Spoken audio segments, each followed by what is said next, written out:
बिस्मिल्लाहिर्रहमानिर्रहीम। अस्सलाम वालेकुम व रहमतुल्लाहि व बरकातुहू। मौजूद हाज़रीन इकराम, बुजुर्गाने कौम और मिल्लत, मेरी इज़्ज़तदार माँ और बहनों, गयूर नौजवान साथियों, MIM पार्टी के मेरे तमाम रुफ़क़ा अराकीन, साबिक़ अराकीन बल्दिया, शहर नशीन पर तशरीफ़ फरमा महाराष्ट्र के मजलिस इत्तेहादुल मुस्लिमीन के सदर, वो साबिक़ा रुकने पार्लिमान, वो उम्मीदवार औरंगाबाद ईस्ट मोहतरम जनाब सैयद इम्तियाज जलील साहब, हाजी शेर खां साहब और जनाब अयूब खां साहब, जो आज मजलिस इत्तेहादुल मुस्लिमीन में शमूलियत इख्तियार किए हैं, मैं इनका दिल की गहराइयों से इनका खैर मुक़द्दम भी करता हूं और इनका शुक्रिया भी अदा करता हूं। जनाब साबिर मौलाना साहब, काजी नदीम साहब, जनाब नासिर सिद्दीकी साहब, जो सेंट्रल से मजलिस इत्तेहादुल मुस्लिमीन के उम्मीदवार हैं, हाजी अहमद साहब, शेख इलियास साहब और हमारे अहमद चाचू साहब, हाफिज अकील साहब, मोहम्मद असरार साहब, मेरे भाई प्रभाकर पारदे साहब, समीर साजिद साहब, शारिक नक्शबंदी साहब, जनाब शेख अहमद कॉरपोरेटर साहब, दिल्ली से तशरीफ लाए MIM पार्टी के जिम्मेदार सरताज सैफी साहब, सलीम बेग साहब रुकने बल्दिया और सीनियर मजलिसी कायद हैदराबाद, मेरे भाई जनाब मंजूर खां साहब, अजीज दोस्तों और बुजुर्गों, 20 नवंबर के दिन हम तमाम के लिए एक बहुत ही तारीखी और इम्तिहान का दिन बनेगा। और तारीखी दिन इसलिए है और इम्तिहान का दिन भी इसलिए है कि इस दिन आपको, नौजवानों को, हमारे बुजुर्गों को, कौम और मिल्लत के जिम्मेदारों को, उलमाए और मशाइखीन को ये बात का फैसला करना है कि जिस चीज का आगाज हमने इस तारीखी शहर औरंगाबाद में शुरू किया, जिस चिराग को हमने रोशन किया, और वो चिराग का नाम मजलिस इत्तेहादुल मुस्लिमीन है, जिस चिराग की रोशनी से हम नाइंसाफी के अंधेरे का खात्मा करना चाहते हैं, जिस चिराग को हमने बातिल ताकतों के तूफानों में जलाया, जिस चिराग की रोशनी से हमने एक सियासी बेदारी को पैदा किया, जो चिराग आपने जलाया, उस चिराग ने हजारों नौजवानों को मुस्तकबिल का कायद बनाने का ख्वाब हमने दिखाया। जिस चिराग को आपने जलाया, आपने इम्तियाज जलील को एक सहाफी से MLA बना दिया। जिस चिराग को आपने जलाया, यहां पर मजलिस के 28 से ज्यादा अराकीन बल्दिया मुंतखब हुए। जिस चिराग को आपने और रोशनी दी अपने आंसुओं से, अपने इत्तेहाद से, अपनी कुर्बानी से, आपने अपने नुमाइंदे को दिल्ली में लोकसभा का रुकन बनाया। 20 साल के बाद महाराष्ट्र से एक मुस्लिम रुकने पार्लिमान बनकर अगर गया तो आप ही की मेहनत और जुस्तजू की बुनियाद पर गया। मेरे अजीज दोस्तों और बुजुर्गों, 20 नवंबर हम तमाम के लिए एक इम्तिहान का वक्त भी है और एक तारीखी दिन भी है। मैं आपसे फिर से कह रहा हूं, कल भी मैंने कहा था, आज भी कह रहा हूं जो ताकतवर होता है वो कहता है कि मैं इलेक्शन जीतूंगा, जो कमजोर होता है वो यही कहता है कि मैं इसको हराऊंगा। अब आपको ये फैसला करना है कि आप औरंगाबाद सेंट्रल से, औरंगाबाद ईस्ट से आप कामयाब होंगे ताकतवर बनकर, या फिर आप कमजोरों को उनके नापाक अज़ाइम में उनको कामयाब होने देंगे। ये वो कमजोर लोग हैं जो जीतने के लिए चुनाव नहीं लड़ रहे हैं। इनका मकसद एक ही है कि जिस चिराग को आपने और हमने मिलकर जलाया, अपने आंसुओं से, अपनी कुर्बानियों से, अपनी जुस्तजू से, वो ये चाहते हैं कि इस चिराग को खत्म करके रख दिया जाए।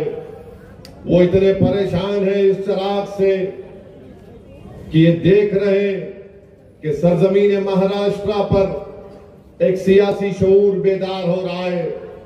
वो ये देख रहे हैं कि आज ये नौजवान अपने आप को मुस्तकबिल का एक लीडर बनते हुए देख रहा है। वो इस बात को समझ चुके हैं कि अगर हम यहां पर मजलिस इत्तेहादुल मुस्लिमीन को नहीं रोकेंगे तो मुस्तकबिल में ये लोग हर जगह पर अपनी हिस्सेदारी की बात करेंगे, क्योंकि अब तक हिस्सेदारी की बात नहीं होती थी। बात यही होती थी कि ये हमारा उम्मीदवार है, तुम जाकर वोट डालो।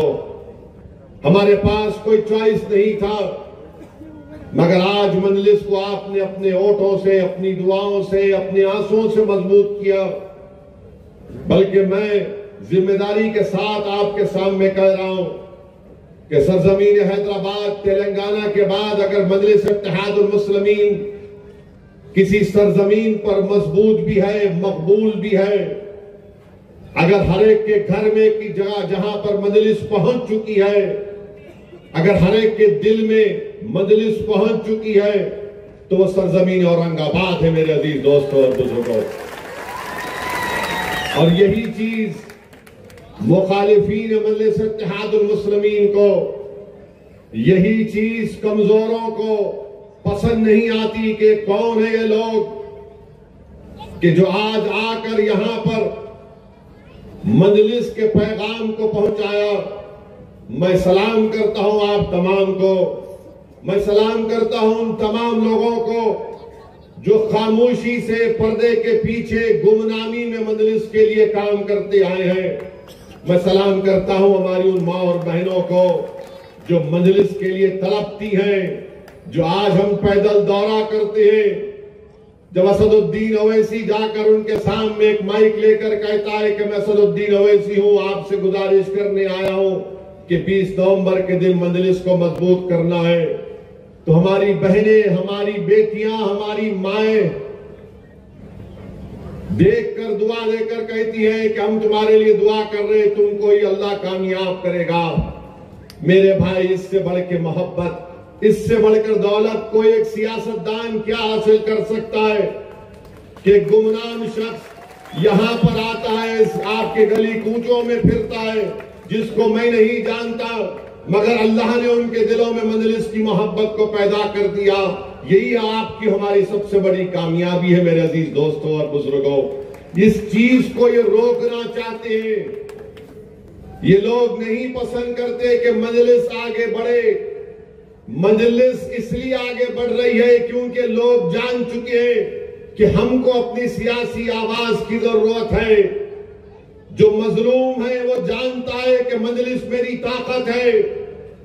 जो लोग सिस्टम से नाइंसाफी का शिकार हो चुका है वो जानता है कि हुजूम तो है मगर सन्नाटा है। अगर इस सन्नाटे को कोई तोड़ता है तो उसका नाम मजलिस इत्तेहादुल मुस्लिमीन है।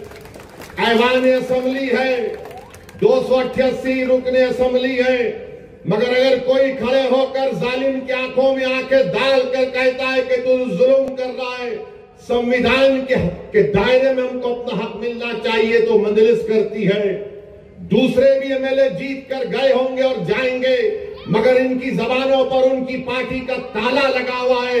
हमारी जबानों पर ताला नहीं है। हम अपनी जबान को नकारा खल बनाकर जालिमों के सामने इनकलाब जिंदाबाद के नारे लगाते हैं। मेरे अजीज दोस्तों और बुजुर्गों, 20 तारीख के दिन आपको इस चिराग को जलाना है, इस चिराग को मजबूत करना है। जो लोग इस चिराग को बुझाना चाहते हैं, आप अपने इत्तेहाद से उनको हमेशा के लिए सियासी तौर पर बुझा दीजिए। जिस चिराग को आपने तेल से नहीं अपने खून पसीने से जलाया है, मैं आपसे कह रहा हूं, ये दुश्मन है हमारे इत्तेहाद के, ये दुश्मन है औरंगाबाद के नौजवानों के, ये चूर करना चाहते हमारे बुजुर्गों के ख्वाबों को, ये हमारे माओ की उम्मीदों को खत्म करना चाहते हैं। फैसला आपको करना है 20 तारीख के दिन। ये लोग जीतने के लिए नहीं, मोदी के इशारे के ऊपर, शिंदे के इशारे के ऊपर, आरएसएस के इशारे के ऊपर, बल्कि आज कह रहा हूं, जिसने हमारे नबी करीम सल्लल्लाहु अलैहि वसल्लम के शान में गुस्ताखी की, उस गुस्ताख जालिम के एजेंट बनकर हमारी सभा में आकर हमारे इत्तेहाद को कमजोर करना चाहते हैं। खबरदार कर रहा हूं आपको, गुस्ताखों का साथ मत दो। जो लोग गुस्ताख के एजेंट बनकर औरंगाबाद की सरजमीन पर हमारे इत्तेहाद को कमजोर करना चाहते हैं, नौजवानों, बुजुर्गों, इन गुस्ताखों का जवाब तुम खड़े होकर पतंग के निशान पर बटन दबा कर दोगे और जवाब दोगे जरूरी तरीके से। तुम पैगाम दोगे शिंदे को, फडणवीस को, मोदी को, आरएसएस को और उस गुस्ताख को। देख, तूने हमारी सभा में अबू जहल को भिजाया था, हमने अबू जहल को आज बख्शने वाले नहीं है। देख, तू मीर जाफर और मीर सादिक को हमारे सभाओं में भिजाया था, अब हम इन मीर जाफर और मीर सादिक को जान चुके हैं, जो हमारे दरमियान में आकर हमारी पीठ पर खंजर नहीं घोंप रहे, बल्कि हमारे मुस्तकबिल को खत्म करना चाहते हैं। तो मेरे अजीज दोस्तों और बुजुर्गों, ये नरेंद्र मोदी आरएसएस ने पूरे महाराष्ट्र के इलेक्शन में 90 ऐसे लोगों को इलेक्शन लड़ा रही है। इंडिपेंडेंट, नाम के आजाद है मगर गुलाम है आरएसएस के और मोदी के। इनके नाम उर्दू से शुरू होते हैं, नाम तो उर्दू का है मगर काम तो अबू जहल का करने वाले हैं। ये लोग मीर जाफर और मीर सादिक के एजेंट है, याद रखिए। ये जीतने के लिए इलेक्शन नहीं लड़ रहे, ये हराने के लिए इलेक्शन लड़ रहे हैं। और याद रखो, मैं बता रहा हूं, अगर खुदा ना खास्ता कुछ होगा तो ये जिंदगी भर बोलेंगे, देखो हमने गिरा दिया था, मगर मुझे यकीन है औरंगाबाद के बुजुर्गों पर, मेरी मां और बहनों पर, वो गद्दारों को इस बात की इजाजत नहीं देंगे कि हम एक जिंदा कौम है, हम जिंदों के सामने कोई आकर ये नहीं कह सकता कि हम तुमको गिराएंगे। हम जिंदा रहेंगे और इनको सियासी तौर पर इनके चारों खाने चित करेंगे, इनके मंसूबों में इनको शिकस्त देंगे, इनकी साजिशों को हम बेनकाब करेंगे। ये लोग उस गुस्ताख के एजेंट बनकर आ रहे हैं। औरंगाबाद ही वो वाहिद शहर था पूरे महाराष्ट्र में जहां से आपने उठकर उस गुस्ताख को पैगाम दिया था अपने इत्तेहाद के जरिए। किसी जगह से कोई नहीं उठा था, आप ही के शहर से दीवाना इम्तियाज जलील खड़ा हुआ और उसने कहा कि मैं पार्लियामेंट का इलेक्शन हार गया, इन जालिमों ने मेरे खिलाफ साजिश की, मगर मुझे एमपी रहने की कोई जरूरत नहीं है। मेरे आका पर, मेरे नाना पर अगर कोई गुस्ताखी करेगा तो ऐसी लाख एमपीओ को मैं कुर्बान करूंगा, मगर मेरा ईमान मुझे पुकार पुकार कर कह रहा है कि मैं खामोश नहीं बैठ सकता, मुझे आवाज हक बुलंद करना है। और इम्तियाज जलील ने और मजलिस ने फैसला दिया। पूरे परेशान हो गए, हुकूमत परेशान, जालिम परेशान, कमजोर परेशान, मुनाफिक परेशान, अबू जहल के दोस्त परेशान, मीर जाफर, मीर सादिक परेशान, प्रशासन परेशान। जब आपने यहां से नारा लगाया कि औरंगाबाद वो सरजमीन है जहां पर हम हर एक की भाईचारगी को मानते हैं, कोई किसी भगवान को माने, किसी खुदा को माने, हम उसका एहतराम करते हैं, मगर किसी को भी इस बात की इजाजत हम नहीं देंगे कि किसी के भी मजहब के सबसे बड़ी शख्सियत के खिलाफ अगर कोई अनाप शनाप बकेगा तुम खामोश बैठेंगे। इसीलिए आए हैं क्योंकि आपने 10,000 गाड़ियों के साथ यहां से जुलूस निकालकर मुंबई गए थे, तो ये वो गुस्ताख को बड़ी तकलीफ हुई। ये तमाम के तमाम इब्लीस के साथी ये देख रहे हैं कि आपने क्या कर दिया। औरंगाबाद से आपने तारीख बना दी, बल्कि लोग कह रहे थे कि महाराष्ट्र में मुस्लिम अल्पसंख्यक समाज एहतजाज नहीं कर सकती, इसलिए कि एहतजाज होगा तो दंगा होगा। मगर आपको लाखों सलाम, आपने बता दिया एहतजाज होगा, लाखों की तादाद में होगा, मगर पुरअमन रहेगा अल्हम्दुलिल्लाह। तो इसीलिए आज ये सब लोग यहां पर आ रहे हैं, एक के बाद एक सब आ रहे हैं।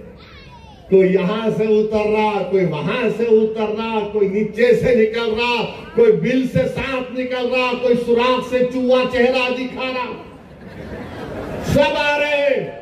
मगर ये औरंगाबाद की सरजमीन है, ये तारीखी सरजमीन है। तो इसीलिए कह रहा हूं 20 तारीख के दिन आपको अपने इत्तेहाद को मजबूत करना पड़ेगा, अपने इत्तेफाक को मजबूत करना पड़ेगा।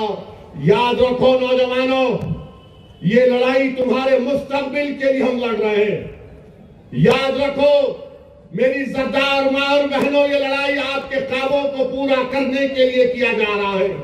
याद रखो मेरे बुजुर्गों, जो तुमने ख्वाब अपने जवानी में देखे थे, उन ख्वाबों को पूरा करने की लड़ाई हम लड़ रहे हैं। ये लड़ाई हम औरंगाबाद को ताकतवर बनाने के लिए लड़ रहे हैं।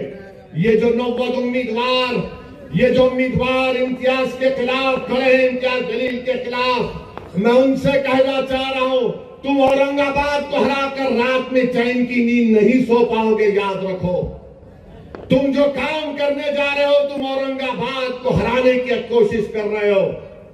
तुम्हारा ज़मीर तुमको इस बात की इजाजत नहीं देगा कि तुम आराम से नींद सो सकोगे।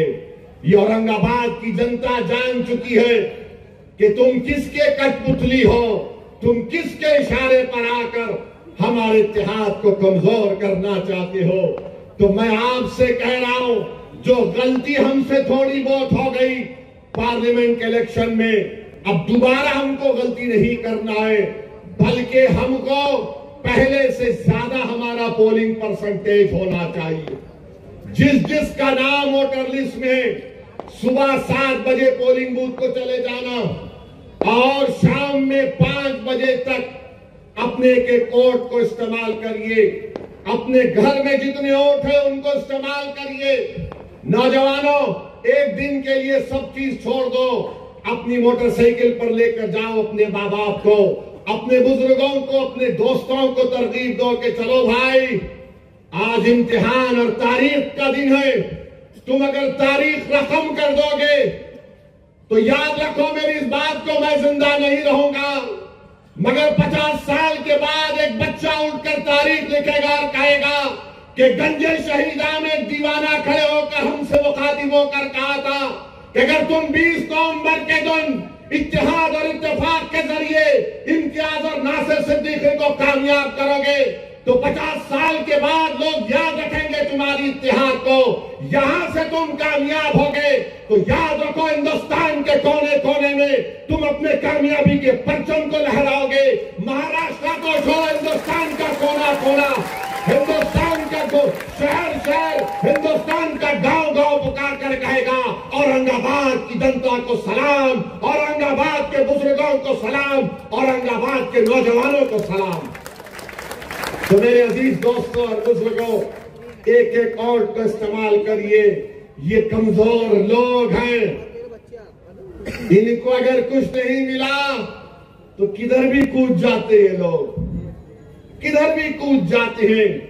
मैं इनके बारे में बहुत कुछ बोल सकता हूं, मगर सिर्फ इतना कह रहा हूं कि याद रखो, तारीख हमको पुकार पुकार कर कह रही है। करबला के मैदान में अल्लाह के रसूल सल्लल्लाहु अलैहि वसल्लम के नवासे के साथ नमाज भी पढ़ते थे और पानी भी बंद कर देते थे। अल्लाह के रसूल सल्लल्लाहु अलैहि वसल्लम के नवासे की गर्दन काटी गई, सजदे में थे इमाम हुसैन। आले रसूल को कुर्बान कर दिया।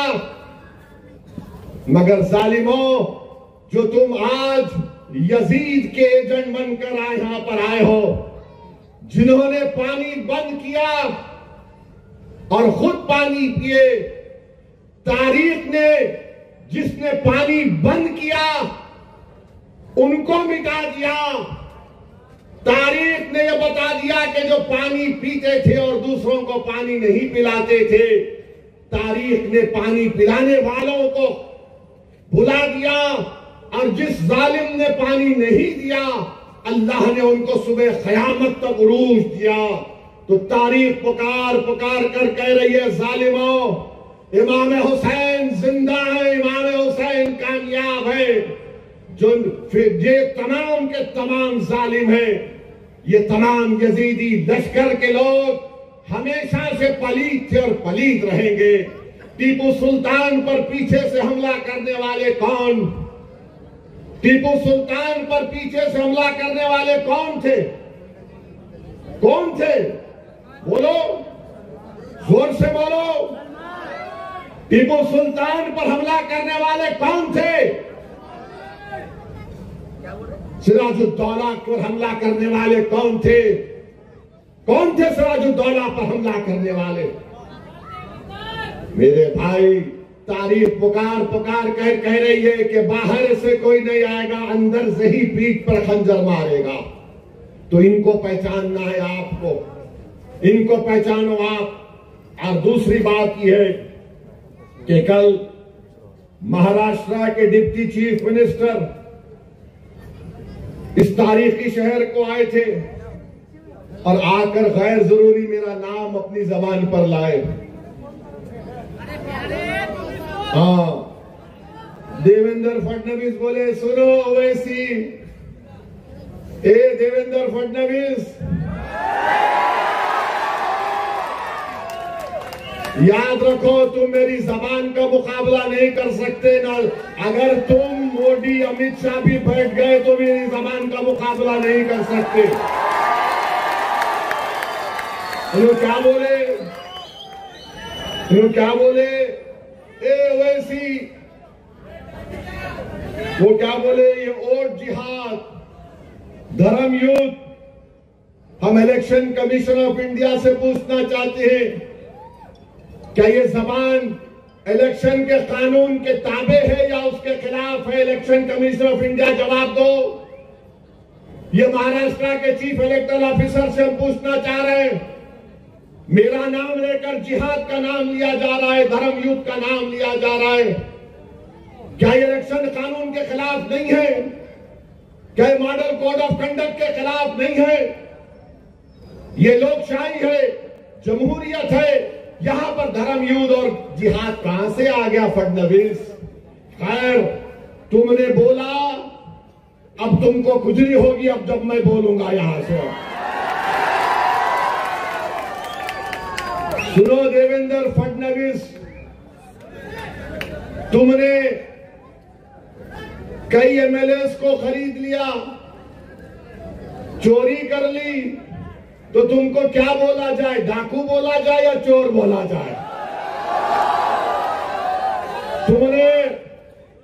तुमने महाराष्ट्र से एक ड्रग पार्क का प्रोजेक्ट आ रहा था 3000 करोड़ का, टाटा एयरबस का प्रोजेक्ट 22,000 करोड़ का महाराष्ट्र को आ रहा था, वेदांता फॉक्सकॉन का 1,55,000 करोड़ का प्रोजेक्ट आ रहा था, मेडिकल की इक्विपमेंट बनाने का प्रोजेक्ट आ रहा था 4,024 करोड़ का। अरे देवेंद्र फडणवीस, तेरे को इतनी हिम्मत नहीं हुई तो रोक दिया उसको, गुजरात कहीं को जाने दिया रे? हाँ,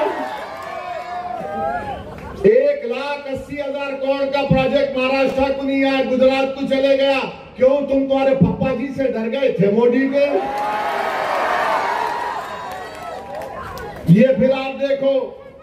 और हम बताना चाह रहे हैं, फडणवीस ये समझते हैं क्योंकि वो फडणवीस है तो असदुद्दीन ओवैसी को दबा सकेंगे, क्योंकि वो फडणवीस है तो ये चाहते हैं कि लोग उनके पैरों के पास बैठ जाएं।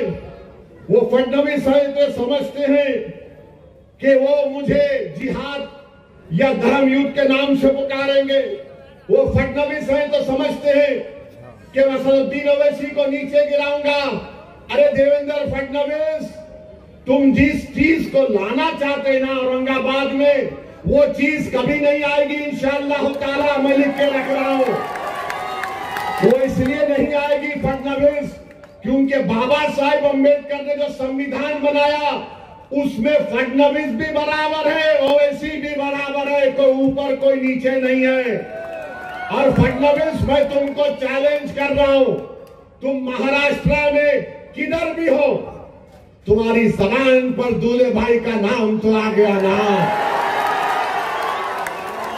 अब तुमसे मैं कह रहा हूं फडणवीस, तुम्हारी जबान से जरांगे पाटिल का नाम निकलेगा,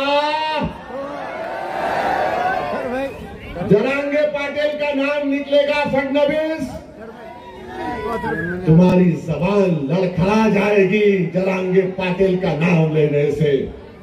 बोलो, हिम्मत है तो बोलो फडणवीस, जरांगे पाटिल बोलो। तुम नहीं बोलेंगे?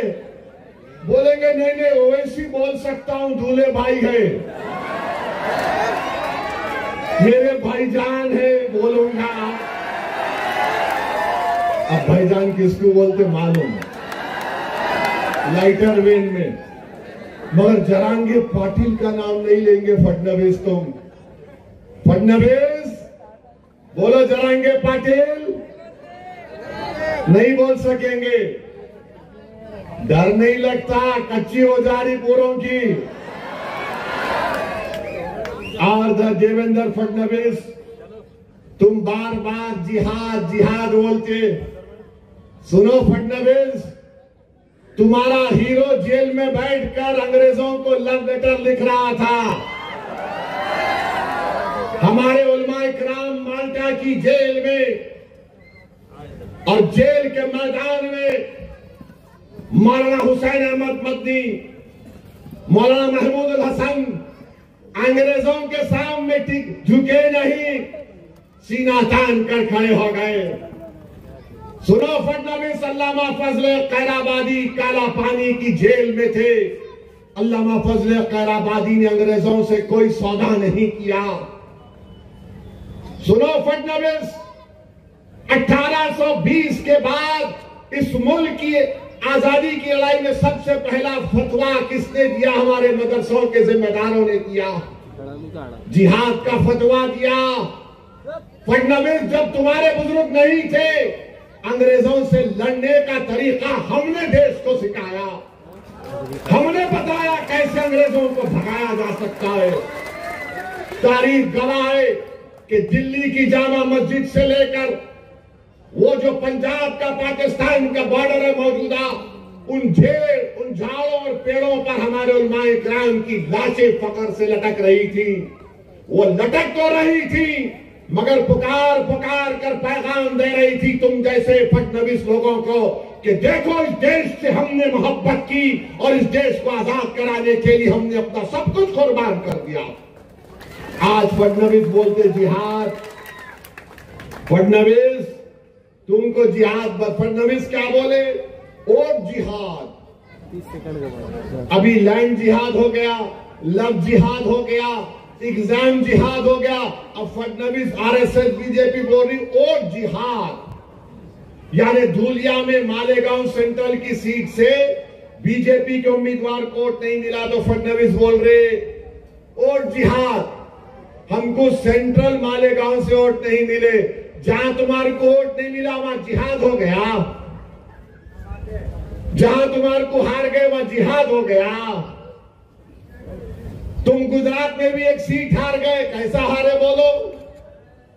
तुम हैदराबाद में मेरे खिलाफ हार गए, कैसा हारे बोलो?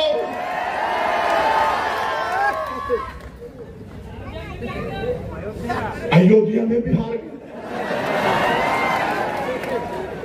अम्मा अब नहीं बोलता, इससे आगे मैं बोलो फडणवीस कैसा हारे? मोदी की मेजॉरिटी कितनी कम हो गई? बहुत कम हो गई मोदी की। कुछ भी अच्छा नहीं बना रहे उन्होंने। अब बोलो, मगर मेरे भाई मालेगांव सेंट्रल की बात फडणवीस ने की। 1818 में अंग्रेजों और मराठाओं की जंग हुई थी, तीसरी जंग। मराठाओं की फौज में मुसलमान थे। कौन सी तारीख को? 1818। फडणवीस, तुम तारीख में वीक हो, तुम्हारे को नहीं मालूम, तुम हिस्ट्री नहीं जानते। कुछ भी नहीं जानता, छोड़ो अभी। तो 1818 में अंग्रेजों के खिलाफ मराठाओं ने जंग की थी और उस जंग में मुसलमान थे। मुसलमान मालेगांव के किले पे खड़े हो गए और अंग्रेजों को से मुकाबला किया। उसमें 30 से ज्यादा सिपाही शहीद हो गए और अंग्रेजों को, उन मुसलमानों को जो मराठाओं की फौज में थे, 36 तोपों को इस्तेमाल करना पड़ा।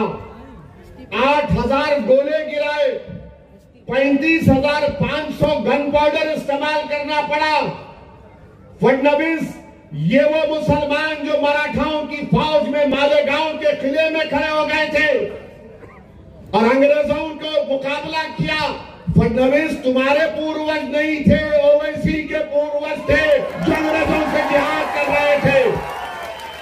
और फिर 1921 में मालेगांव में इनकलाबियों ने खिलाफत नाम कॉर्पोरेशन मूवमेंट के बाद मालेगांव के किले पे चढ़ गए।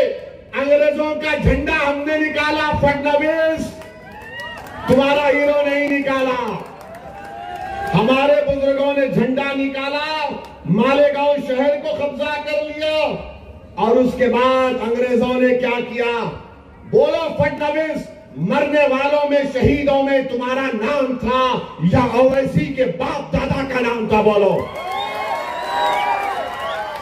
नाम क्या था? सुनो फडणवीस, शहीदों का नाम जिन्होंने 1921 में अंग्रेजों का झंडा निकालकर हिंदुस्तान के झंडे को लहराया, शहीदों में नाम सुलेमान शाह, इस्माइल अल्लाह रखा, शाहीन बिखारी, शाबान बिकारी, बुद्धू, फरीदास, अब्दुल गफ्फार, ये तमाम को फांसी पे लटका दिए फडणवीस। तुम्हारा हीरो अंग्रेजों को लव लेटर लिख रहा था, I love you, I love you. हम आई लव यू नहीं बोले अंग्रेजों को, हम बोले वी हेट यू। तुमको निकलना पड़ेगा भारत से। तुम आकर हमको जिहाद सिखाओगे फडणवीस? अरे तुम जिहाद का जे नहीं जानते, तुम हमको क्या पूछ रहे हो? और हमारे बुजुर्गों ने अब्दुल्ला खलीफा, मोहम्मद हुसैन, इन लोगों को भी जेल में अंग्रेजों ने मार मार कर शहीद कर दिया। तो मेरे अजीज दोस्तों और बुजुर्गों, आज 20 नवंबर के दिन भी आपको एक फैसला करना है, या बुज़दिली या बहादुरी का मुजाहरा करना पड़ेगा। आप बुज़दिली का मुजाहरा करेंगे या बहादुरी का मुजाहरा करेंगे? बताओ, सोच कर हाथ उठाओ। क्योंकि मालेगांव में जो शहीद अंग्रेजों का झंडा उतारे थे, सुलेमान शाह, इस्माइल अल्लाह रखा, शाबान बिखारी, बुद्धू फरीद, अब्दुल गफ्फार की रूहें पुकार पुकार कर कह रही, अगर अल्लाह हमको सुनने की ताकत देगा, औरंगाबाद की सरजमीन पर बसने वालों, तुम क्या बहादुरी के मुजाहरे करोगे या बुज़दिली के मुजाहरे करोगे? बताओ, आप बहादुरी के मुजाहरे करेंगे या बुज़दिली के मुजाहरे करेंगे? आपको बताना पड़ेगा। आप उम्मीद पर फैसला करेंगे या खौफ पर फैसला करेंगे? बताओ, आप उम्मीद पर फैसला करेंगे, आप बहादुरी को अपनाएंगे? तो फिर आप बताइए, आज 20 नवंबर के दिन आप 1 घंटे की कुर्बानी देंगे या अपने मुस्तकबिल को आप तकालीफ में गुजारेंगे? 20 नवंबर के दिन आपको इंशाअल्लाह, मुझे यकीन है कि आप बहादुरी के मुजाहरे करेंगे। आप खौफ को करीब आने नहीं देंगे, आप उम्मीद के ऊपर मजलिस को वोट देंगे, आप 1 घंटे की कुर्बानी देंगे, अपने वोट को इस्तेमाल करने जाएंगे। मेरे अजीज दोस्तों और बुजुर्गों, बहुत से लोग असदुद्दीन ओवैसी के बारे में बातें करते हैं, तुम उनका हिस्सा नहीं बने, तुम इनका हिस्सा नहीं बने। अरे मेरे भाई दीवाने हैं क्या तुम लोग? जब मेरे हिस्से में अल्लाह ने औरंगाबाद के गरीबों के दिलों में मोहब्बत डाली, मैं यही हूं, मेरा हिस्सा यही है। इसीलिए किसी शायर ने कहा था, मैं इसीलिए हुजूम का हिस्सा नहीं बना, मैं इसीलिए हुजूम का हिस्सा नहीं बना। सूरज कभी नुजूम का हिस्सा नहीं बनता, सूरज तारों का हिस्सा नहीं बनता। याद रखो, याद रखो, सूरज तारों का हिस्सा नहीं बनता।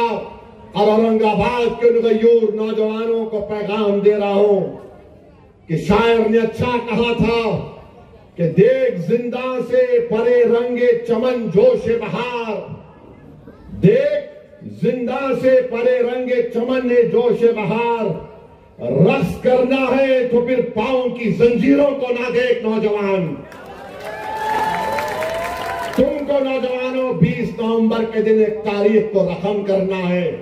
और आप जानते हैं कि ये जो यहां का ईस्ट का बीजेपी का एमएलए है, इन्हों क्या किए? कोई काम किए इन्हों? कहीं पर मैं दौरे कर रहा हूं, डेवलपमेंट क्या हुआ? आप जानते हैं कि औरंगाबाद में पीने के पानी की लाइन तो टंकी है, और उस टंकी का काम करवाना था, उसकी लाइफ खत्म हो चुकी है। इम्तियाज जलील के जमाने में उस टांकी के ताल्लुक से पानी की टांकी को सही बनाना है, वो जमीन अलाट नहीं करते। अरे तुम एमएलए हो ईस्ट के, तुम नजरअंदाज करते हो इलाकों को, इसलिए नजरअंदाज करते हो कि फडणवीस ने कह दिया होगा अरे नहीं नहीं यहां मत जाओ, यहां पर जिहादी रहते हैं, तुम कोई डेवलपमेंट का काम नहीं करवाते। ये कौन सा तुम्हारा राज है शिंदे? ये कौन सा तुम्हारा राज है फडणवीस कि 8 दिन में 1 मरतबा पानी आता है? तुमको शर्म नहीं आती?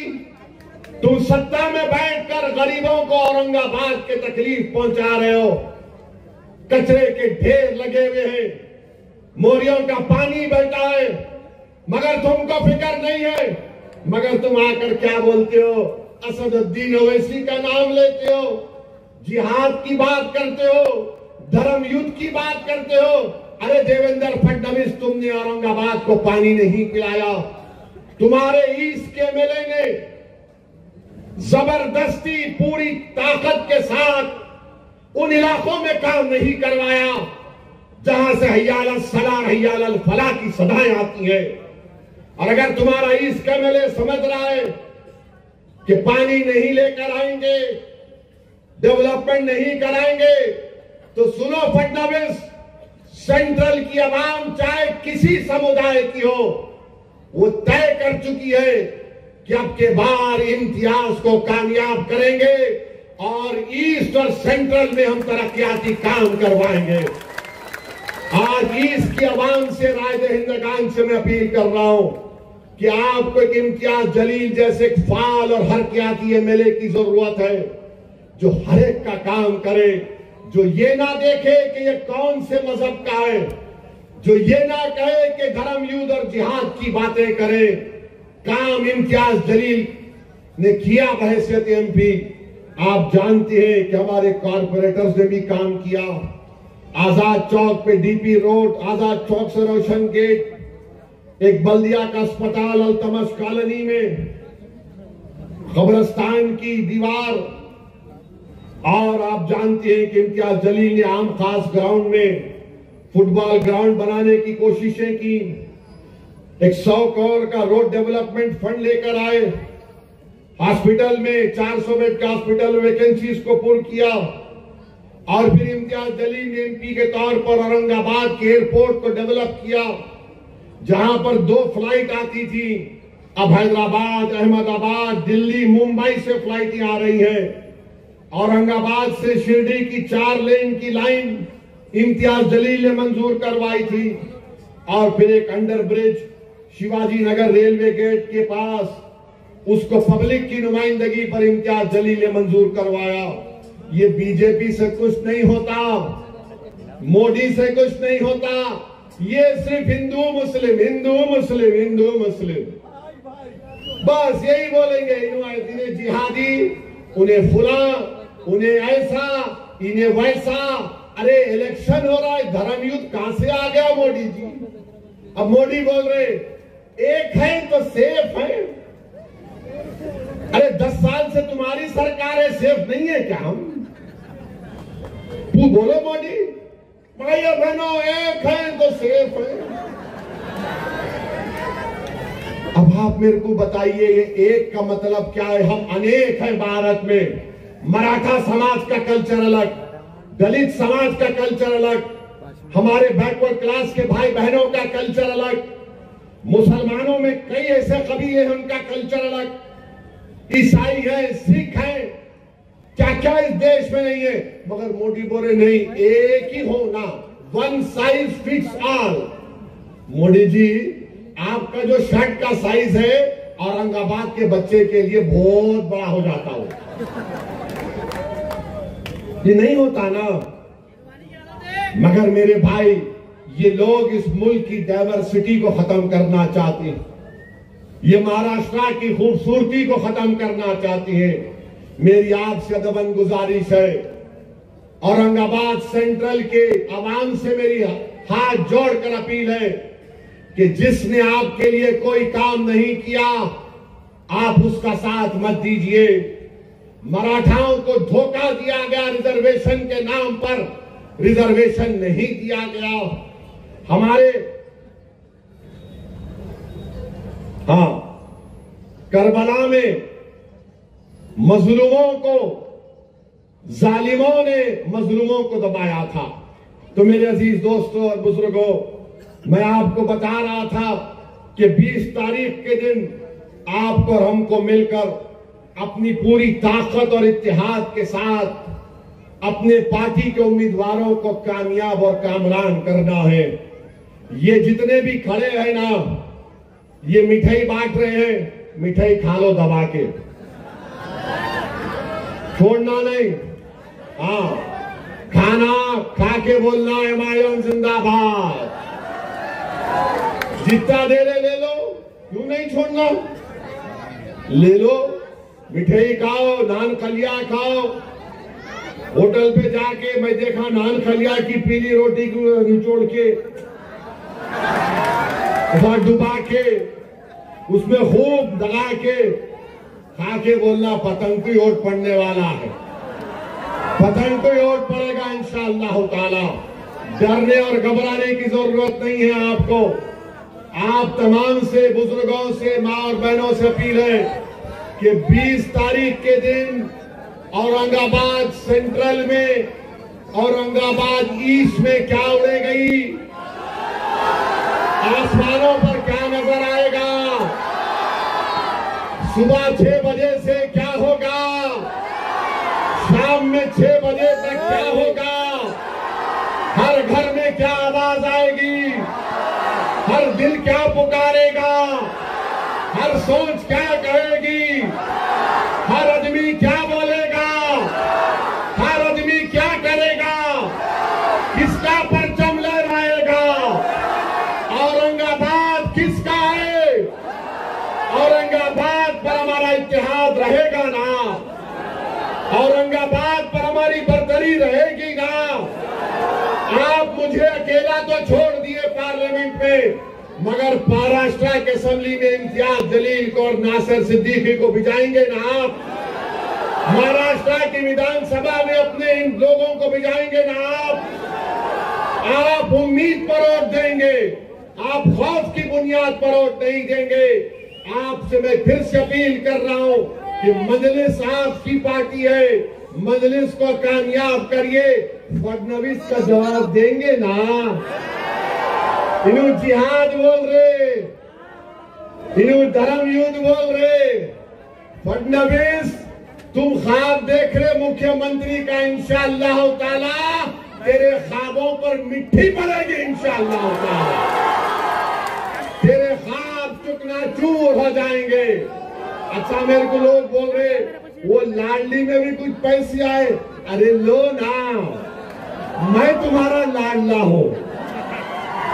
I love you, you love me. अब दोनों की मोहब्बत में कुछ नहीं आ रहा। 1500 दिए, 15,000 भी दिए, क्या दिए? सब देने वाला अल्लाह है।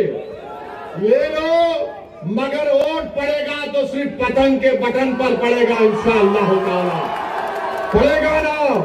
तो मेरे साथ नारा लगाइए, मेरे साथ नारा लगाइए, हमारा इत्तेहाद जिंदाबाद, हमारा इत्तेहाद जिंदाबाद, हमारा इत्तेहाद जिंदाबाद। अब मेरे साथ और एक जिंदाबाद के नारे लगाइए। बाबा साहेब अम्बेडकर, बाबा साहेब अम्बेडकर, छत्रपति शिवाजी जिंदाबाद, छत्रपति शिवाजी जिंदाबाद, मुजाहिदीन आजादी जिंदाबाद, मुजाहिदीन आजादी जिंदाबाद।